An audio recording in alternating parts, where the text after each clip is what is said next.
আসসালামু আলাইকুম। আজকে আমি আপনাদের সাথে শেয়ার করব কাঁচা আমের খুবই সুস্বাদু এবং মজাদার একটি আচারের রেসিপি। কাঁচা আম ফুরিয়ে যাওয়ার আগে অনুরোধ থাকবে একবার হলেও এই আচারের রেসিপিটা বাসায় ট্রাই করবেন। এই আচারটা খেতে খুবই মজাদার হয়। ছোট থেকে বড় সবাই এই আচারটা খুবই পছন্দ করে।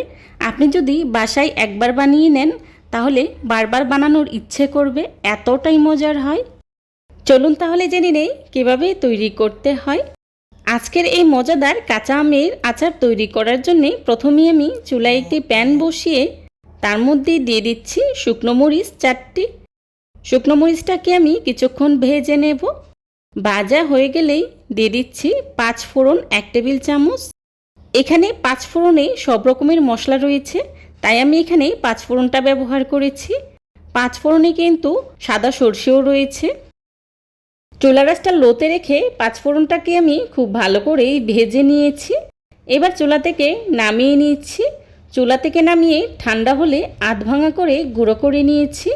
এবার এক সাইডে রেখে দিচ্ছি।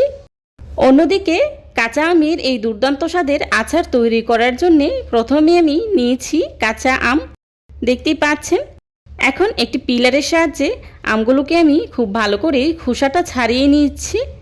এই আচার তৈরি করার ক্ষেত্রে কাঁচা আমের আটিটা যদি কিছুটা শক্ত হয় তাহলে আচারটা তৈরি করতে সুবিধা হয়, কারণ আটিটা কিছুটা শক্ত হলে আমটা গলে যায় না, আচারটা একদম আস্ত আস্তই থাকে।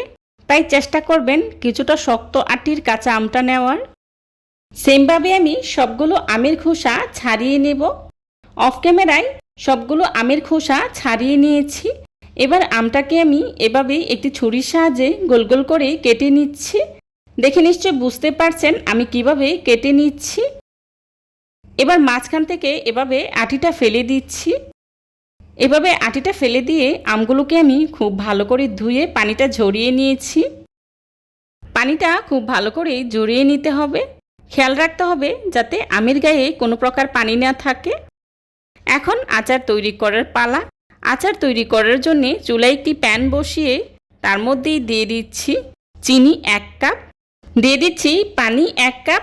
1 কাপ চিনির জন্য আমি এখানে 1 কাপ পানি ব্যবহার করেছি। আমি এখানে 1 কাপ চিনি ব্যবহার করেছি। আপনারা আপনাদের আমের পরিমাণ অনুযায়ী চিনিটা ব্যবহার করবেন। এখন নেড়ে খুব ভালো করে জাল করে নেব। আমি বেশ কিছুটা সময় নিয়ে চিনি শিরাটাকে খুব ভালো করে জাল করে নিয়েছি। চিনির শিরাটা যখন কিছুটা ঘন হয়ে আসবে তখনই এর মধ্যেই দিয়ে দিচ্ছি আগে থেকে কেটে রাখা আম। চিনির শিরাটা কিছুটা ঘন হয়ে আসলেই আমটা দেওয়ার চেষ্টা করবেন, এতে করে আমগুলো গলে যাবে না, একদমই আস্ত আস্তই থাকবে। এখন এর মধ্যেই দিয়ে দিচ্ছি লাল মরিচের গুঁড়া 1 চা চামচ। মরিচের গুঁড়াটা একদমই অপশনাল, চাইলে স্কিপ করতে পারেন, তবে কালারটা সুন্দর আসার জন্য আমি এখানে 1 চা চামচ মরিচের গুঁড়া ব্যবহার করেছি। আর দিয়ে দিচ্ছি লবণ 1/2 চা চামচ, দিয়ে দিচ্ছি বিট লবণ 1/2 চা চামচ। এখন নেড়ে খুব ভালো করেই মিশিয়ে নেব। মেশানো হয়ে গেলে 4 থেকে 5 মিনিটের মতো সময় নিয়েই জাল করে নেব। কাঁচা আমের এই আচারটা তৈরি করা খুবই সহজ। অল্প সময়ে অল্প উপকরণে ঝামেলাহীনভাবে তৈরি করে নেওয়া যায়, আর খেতে এতটাই মজার হয় যে বাসায় ট্রাই না করলে বুঝতেই পারবেন না। আমগুলো এখন অনেকটাই শক্ত আছে, তাই আমগুলোকে বারবার নেড়ে চেড়ে উল্টে পাল্টে দিচ্ছি।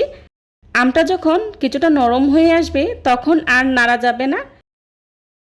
এই পর্যায়ে চুলার আঁচটা মিডিয়াম টু হাই হিটে রেখে 5 থেকে 7 মিনিটের মতো সময় নিয়ে আচারটা জাল করে নিতে হবে। শিরাটা যখন কিছুটা ঘন হয়ে আসবে, একদম আচারের গায়ে গায়ে লেগে আসবে, তখনই আচারটাকে চুলা থেকে নামিয়ে নিতে হবে। এই আচারটা তৈরি করা খুব একটা সময় লাগে না, অল্প সময়েই হয়ে যায়। এই পর্যায়ে আমটা কিন্তু অনেকটাই নরম হয়ে এসেছে। এখন ফ্রাই প্যানের হাতলটা ধরেই এভাবেই নেড়ে ছেড়ে দিতে হবে। দেখতেই পাচ্ছেন চিনির শিরাটা কিন্তু অনেকটাই শুকিয়ে এসেছে, আর আমগুলো পুরোপুরি সিদ্ধ হয়ে গিয়েছে। আমি কিছুক্ষণ পর পর এভাবে ফ্রাই প্যানের হাতলটা ধরেই নেড়ে চেড়ে দিচ্ছি যাতে করে প্যানে লেগে না আসে। আমার আচারটা প্রায় হয়ে গিয়েছে। এখন আমি প্রথমে যে মশলাটা তৈরি করে রেখেছিলাম ওখান থেকেই 2 চা চামচ দিয়ে দিচ্ছি। আমার কিন্তু পুরো মশলাটাই লাগেনি, 2 চা চামচেই হয়ে গিয়েছে। এখন আরও 1-2 মিনিটের মতো রান্না করে চুলা থেকে নামিয়ে নেব। দেখতেই পাচ্ছেন আচারটা দেখতে কতটা লোভনীয় হয়েছে, আর খেতেও কিন্তু ভীষণ মজার হয়েছিল। চেষ্টা করেছি খুবই সহজভাবে আজকের এই রেসিপিটি আপনাদের সাথে শেয়ার করার জন্যে। আশা করছি আমার আজকের এই রেসিপিটি আপনাদের কাছে খুবই ভালো লাগবে। যদি ভালো লেগে থাকে তাহলে অবশ্যই লাইক, কমেন্ট, শেয়ার করতে ভুলবেন না। আপনাদের একটি লাইক এবং একটি কমেন্টস আমাদেরকে নতুন নতুন কন্টেন্ট তৈরি করতে অনেক উৎসাহিত করি। এখন আচারটাকে আমি চুলা থেকে নামিয়ে এভাবেই রেখে দেব 1 ঘন্টার মতো। আর এভাবে আচারটা 1 ঘন্টার মতো রেখে দিলে শিরাটা পুরোপুরি টেনে নেয়, আর আচারেও খুব সুন্দর একটা কালার আসে। যারা এখনও এই আচারটা তৈরি করেন নাই, কাঁচা আম ফুরিয়ে যাওয়ার আগে একবার হলেও এই আচারটা বাসায় বানিয়ে নেবেন। এই আচারটা খেতে যে কতটা মজার হয় সেটা বাসায় ট্রাই না করলে বুঝতেই পারবেন না। যারা এতক্ষণ ধৈর্য সহকারে আমার ভিডিওটি দেখেছেন তাদেরকে জানাই অসংখ্য ধন্যবাদ। এই ধরনের সব ঘরোয়া এবং মজার মজার রেসিপি পেতে আমার চ্যানেলটি ভিজিট করে আসবেন প্লিজ। আর আমার আজকের এই আচারের রেসিপিটি আপনাদের কাছে কেমন লেগেছে আমার কমেন্ট বক্সে জানাতে ভুলবেন না। কাঁচা আমের এই আচারটা আপনারা যদি বাসায় ট্রাই করেন তাহলে কিন্তু একটু বেশি করেই বানাবেন, না হলে দেখবেন চুলা থেকে নামানোর সাথে সাথেই শেষ হয়ে যাবে, এতটাই মজার হয়। ছোট থেকে বড় সবাই আঙুল চেটে পুটে খাবে। আমার পরবর্তী রেসিপি দেখার আমন্ত্রণ জানিয়ে আজকের মতো এখানেই বিদায় নিচ্ছি। সবাই ভালো থাকবেন, সুস্থ থাকবেন। আল্লাহ হাফিজ। আসসালামু আলাইকুম।